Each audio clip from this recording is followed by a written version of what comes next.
एकनाथ शिंदेंची भाजपकडे 125 जागांची मागणी। बीएमसी साठी शिंदेंच्या शिवसेनेची 125 जागांची मागणी। जय महाराष्ट्रला सूत्रांची माहिती।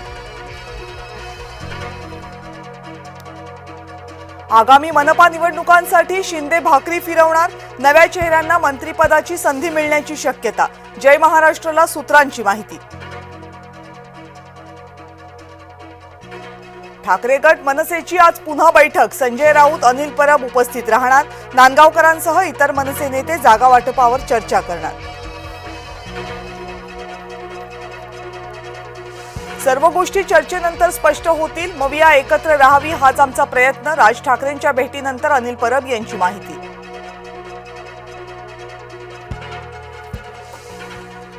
महायुतीच्या जागा वाटपावर आज मंथन। भाजप 150 तर शिवसेना 100 जागांवर करणार दावा। जय महाराष्ट्रला सूत्रांची माहिती। काँग्रेस सध्या तरी सोबत दिसत नाहीये। वेगळी चूल मांडली तर भाजपलाच फायदा होईल। खासदार संजय राऊत यांच्या वक्तव्यानं नव्या वादाची शक्यता। मनपा निवडणुकांसाठी सर्व पक्ष सरसावले। मुंबईसह शक्य तिथं ठाकरे बंधू युती करणार, पण काँग्रेस स्वबळावर लढण्यावर ठाम। मनपाचं बिगुल वाजताच दोन्ही राष्ट्रवादी सरसावल्या।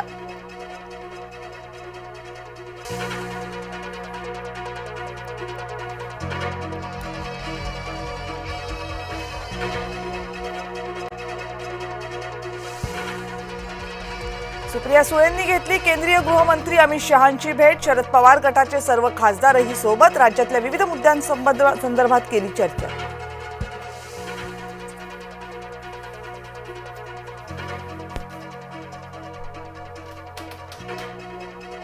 जे हिंदुत्वाचे झाले नाहीत ते मराठी माणसाचे काय होणार। मुंबईमध्ये ठाकरे परिवाराविरोधात बॅनरबाजी। बॅनर कुणी लावले याचा उल्लेख नाही। मनपा निवडणुकांसाठी उबाठानं कसली कंबर। आज वरळी डोम इथं आदित्य ठाकरे पदाधिकाऱ्यांच्या मेळाव्याला करणार संबोधित। नॅशनल हेराल्ड प्रकरणी गांधी कुटुंबियांना दिलासा। ईडीची तक्रार स्वीकारायला कोर्टाचा नकार। लवासा प्रकरणी आज अंतिम सुनावणीची शक्यता। शरद पवार, अजित पवार यांच्यासह सुप्रिया सुळेंच्या विरोधात प्रकल्प चुकीच्या पद्धतीने उभारल्याचा आरोप। आंदेकर टोळीवर अजून एक गुन्हा। आंदेकरांच्या घरी पोलिसांची छापेमारी। 17 लाखांपेक्षा जास्त रोकड, 2 पिस्तूल आणि 1 एअरगन सापडली। शीतल तेजवानीचा जामिनासाठी अर्ज। शीतल तेजवानीला बावधन पोलिसांनी घेतलं ताब्यात। अमेडिया कंपनी जमीन घोटाळा प्रकरणी तेजवानीचा ताबा।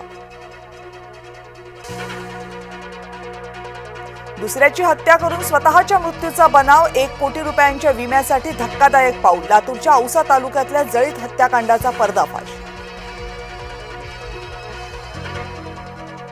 बेपत्ता मुलीचा मृतदेह सापडला। 40 गावच्या तरवाडे गावात खळबळ।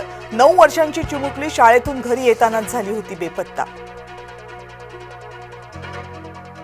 कणकवली रुग्णालय तोडफोड प्रकरणामुळे सिंधुदुर्ग जिल्ह्यातील सर्व रुग्णालये बंद। तातडीची वैद्यकीय सेवा सुरू ठेवणार डॉक्टरांच्या संघटनेची माहिती।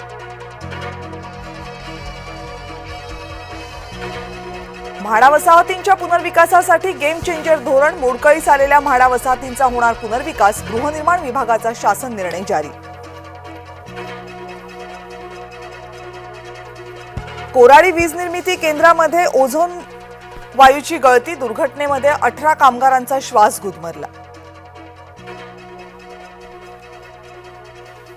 राजधानी नवी दिल्लीला प्रदूषणाचा विळखा। खबरदारीचा उपाय म्हणून 1ली ते 5वीच्या शाळा आता ऑनलाईन पद्धतीने भरणार।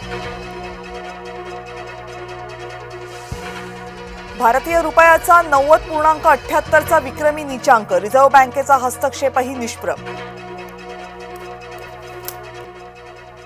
IPL 19 साठी आज अबुधाबीमध्ये लागणार बोली। IPLच्या मिनी लिलावातून खेळाडू होणार मालामाल।